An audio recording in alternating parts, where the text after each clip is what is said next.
सीवान जिले के हथौड़ा गांव के रहने वाले पूर्व मुखिया इनामुल हक उर्फ डिस्को पर जीबीनगर थाना इलाके के काजीपुर गांव के रहने वाले मोहम्मद जफर ने एक बड़ा आरोप लगाते हुए हुसैनगंज थाना में एफआईआर कराया।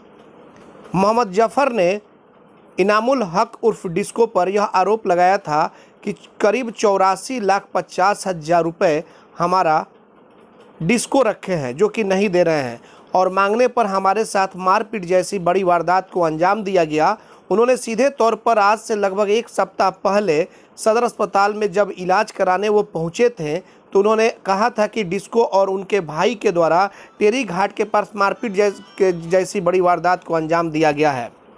लेकिन उन तमाम बातों को लेकर के आज इनामुल हक उर्फ डिस्को ने प्रेस कॉन्फ्रेंस किया था और उसके बाद से एक एक के डॉक्यूमेंट्स को दिखाते हुए तमाम तरह की जो बातें हैं उस पर अपनी सच्चाई व्यक्त की और उन्होंने जो आरोप मोहम्मद जफर के द्वारा लगाए गए हैं उन सभी आरोपों को एक सिरे से खारिज करते हुए डिस्को ने कहा कि एक तरफ मीडिया पे उन्होंने कहा कि 84 लाख कुछ हज़ार रुपये बकाया है और एफआईआर वो 13 लाख कुछ हज़ार रुपये का करते हैं।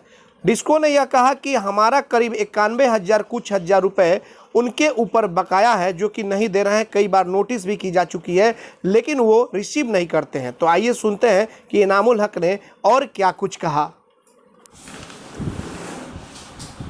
डिस्को जी, आप पर एक बड़ा आरोप है कि 85 लाख तकरीबन एक जफर मोहम्मद जफर है काजी टोला के और आप जबरन रखे हुए हैं और जब वो पैसे मांगने के लिए आए तो उनके साथ मारपीट जैसी घटना कर दी गई थी टेरी घाट में। उसके बाद आप पे एफआईआर दर्ज हो गया। पूरा मामला क्या है, इन आरोपों में कितनी सच्चाई है? ये 100% ये झूठा आरोप लगा हुआ है मेरे पे जी।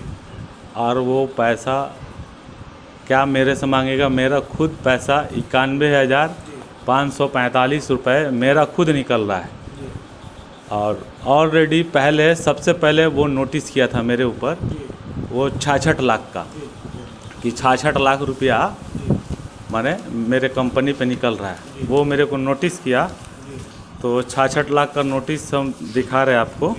ये देखिए इस पे 66 लाख लिखा हुआ है, यहाँ क्लेम देखिए लिखा हुआ है 66 लाख। ठीक है, क्या है 66 लाख का? किस टाइप का क्लेम किए थे? क्या था इनका क्लेम? क्या ये कोई क्लेम झूठा बात है। मेरा खुद पैसा 91,545 रुपया मेरा खुद निकल रहा है। अच्छा। ये 66 लाख क्लेम किया वो, ठीक है, अपने हिसाब से। और ये 91,545 रुपया मेरा निकल रहा है जिसमें सुप्रीम कोर्ट हाई कोर्ट से केस भी चल रहा है 420 का उसके ऊपर। आप किए हैं 420 का? जी, मैं किया हूँ 420 का केस मैं किया हूँ उसके ऊपर। तो और चीज़ है कि जो 66 लाख रुपया आप जो दिखा रहे हैं ये जो आपका डॉक्यूमेंट्स है और वो जैसे हम लोगों को जो बाइट उस दिन दी है वो 85 लाख के आसपास 84,50,000 थी। दोनों में ये समझ में नहीं आ रहा है क्या मामला है? भाई फ्रॉड है वो, हम तो कह रहे हैं फ्रॉड का केस चल रहा है। दिल्ली में भी उसके ऊपर कई मामला चल रहा है फ्रॉडगिरी का, लोगों का पैसा लेके भागा हुआ है। फ्रॉड आदमी है तो जो सच्चाई रहेगा वही ना लिखा जाएगा। मेरा 51,000 आपको 5-6 नोटिस है 51,545 का 5-6 नोटिस में सेम पैसा लिखा हुआ है। इसके में देखिए इस आपके चैनल को कहा 85 लाख 84 लाख कुछ बताया आपके चैनल को और पेपर वर्क में नोटिस कराया वकील से 66 लाख। और एफआईआर में देखिए ये देखिए एफआईआर में लिखा हुआ है 13 लाख लिखा हुआ है। आप बताइए किस बात को आप मानिएगा? तो 420 बाज है वो, हम तो पहले से ही बोल रहे हैं। और पर एफआईआर हुआ है बचाव के लिए, क्या आपने कुछ आगे क्या सोचा है? जी, हम भी एफआईआर किए हुए उसके ऊपर। अब बचाव क्या करना है?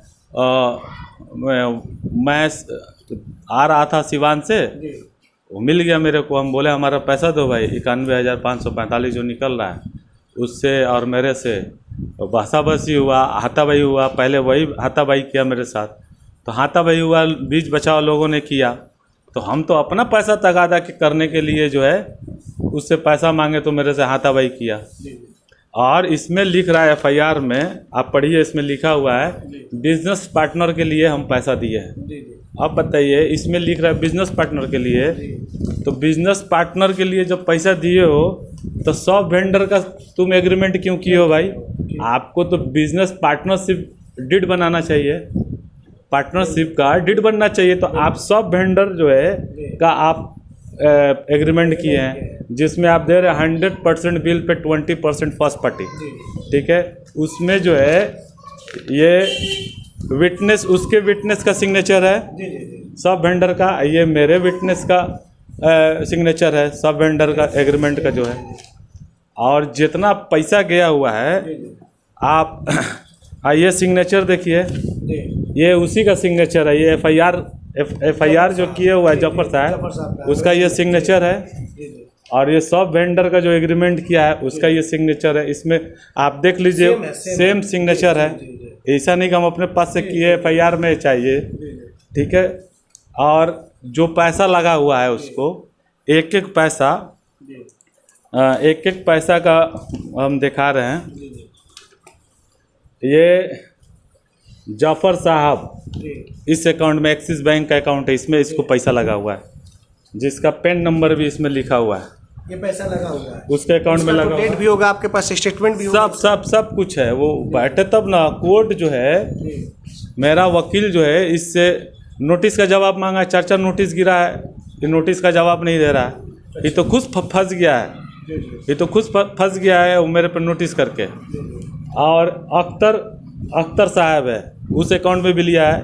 अख्तर छोटा भाई है, जाफर बड़ा है, तो जाफर अख्तर दोनों में जो है एक पैसा हम लोग लगाए हैं। एसबीआई के नाम से, हाँ, एसबीआई एक है, एमडी नसीम जो इसका काम देखता था, उसके अकाउंट में जो है हम लोग पैसा लगाए हैं। कैश, गाड़ी उड़ी छोड़ने के लिए जो भी है, इसके अकाउंट में भी पैसा लगा हुआ है। बिल्कुल। तो मतलब कि जो आरोप है ये बेबुनियाद आरोप है, इसमें सच्चाई नहीं है? बिल्कुल बेबुनियाद है। आप देखिए ना, ये एफआईआर में आप ही के चैनल को कहा है कि डिस्को हमारे कनपट्टी पे जो है पिस्टल तान दिया था। तो अब बताइए, एफआईआर जो लिखा हुआ है एफआईआर में कि सॉरी, आपके चैनल को कहा है डिस्को मेरे कनपट्टी पे पिस्टल तान दिए हैं। तो एफआईआर कॉपी हम आपको देंगे जेरॉक्स, कहीं भी जिक्र नहीं है पिस्टल का। यदि 420 है तभी तो 420 करा। सच जो होता है वही सामने आता है। झूठ, आप जितना भी झूठ बोलिए, जितना झूठ का रफ्तार होगा, सच के आगे रफ्तार, झूठ का रफ्तार को कम होना ही है। एफआईआर के बाद से थाने से आपको कॉल आया था? जी, थाने से कॉल आया था मेरे को, और वो बोले हैं कि गवाह ववाह के लिए जो है माने पुलिस अपनी प्रक्रिया कर रही है। जी, तो आप ये सारा जो डॉक्यूमेंट्स है, ये टोटल डॉक्यूमेंट्स आप उनको बताए हैं, दिए हैं? जी बिल्कुल, मेरा बात हुआ है, हम सबसे बताए हैं कि भाई हमारे पास पूरा डॉक्यूमेंट्स है और एक एक पैसा का एक एक हिसाब है हमारे पास, एग्रीमेंट है।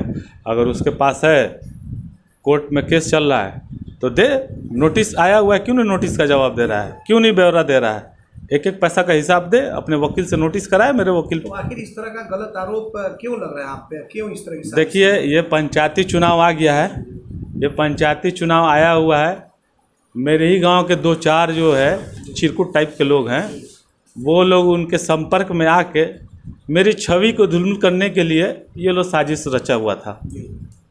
लेकिन मेरी छवि जो है जिला से लेकर, ब्लॉक से लेकर, प्रखंड से लेकर और पंचायत गांव से लेकर, मेरी छवि सब कोई जानते हैं हम किस छवि के इंसान हैं। तो ये लोग कुछ भी कर ले, मेरी छवि को कुछ पढ़ने वाला नहीं है। मेरी छवि को भी लोग जानते हैं, और जो चिरकुट लोग के टाइप के जो लोग हैं उनकी भी छवि लोग जानते हैं। चुनाव का एक मुद्दा बनाने के लिए ये रणनीति रचा गया है, पूरी तरीके से मतलब बदनाम करने की साजिश है। जी, इसलिए कि पिछला चुनाव लड़ा गया, कोई मुद्दा था नहीं, झूठा सच्चा इधर उधर करके चुनाव लड़ा गया। अभी भी उसके पास कोई मुद्दा नहीं है। इस बार भी आप चुनाव में प्रत्याशी? बिल्कुल लड़ रहे हैं, इस बार भी लड़ेंगे, और इस बार अच्छी वोट से हम लीडिंग करेंगे।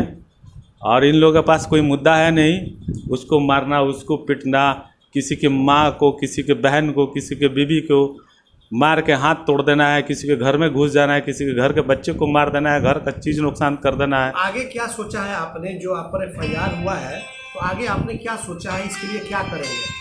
आगे हमारे वकील से बात हुआ है, कलकत्ता, मेरा जो वकील है कलकत्ता का, उससे बात हुआ है कि उसके पे गुंडा एक्ट लगाएंगे हम। हम अपना पैसा मांगने के लिए गए तो हमारे से हाथापाई किया, अभी उसके पे गुंडा एक्ट लगाएंगे, हम मानहानि का केस करेंगे उस पर, हम उसको छोड़ेंगे? उसको जेल तक पहुंचाएंगे हम। प्रशासन से न्याय की गुहार किस तरह लगाएंगे आप? देखिए, प्रशासन अपनी जांच कर रही है, जांच पड़ताल कर रही है। जो सच्चाई है उसको सामने आना है और न्याय से हमको 100% उम्मीद है, न्याय सही फैसला करेगी।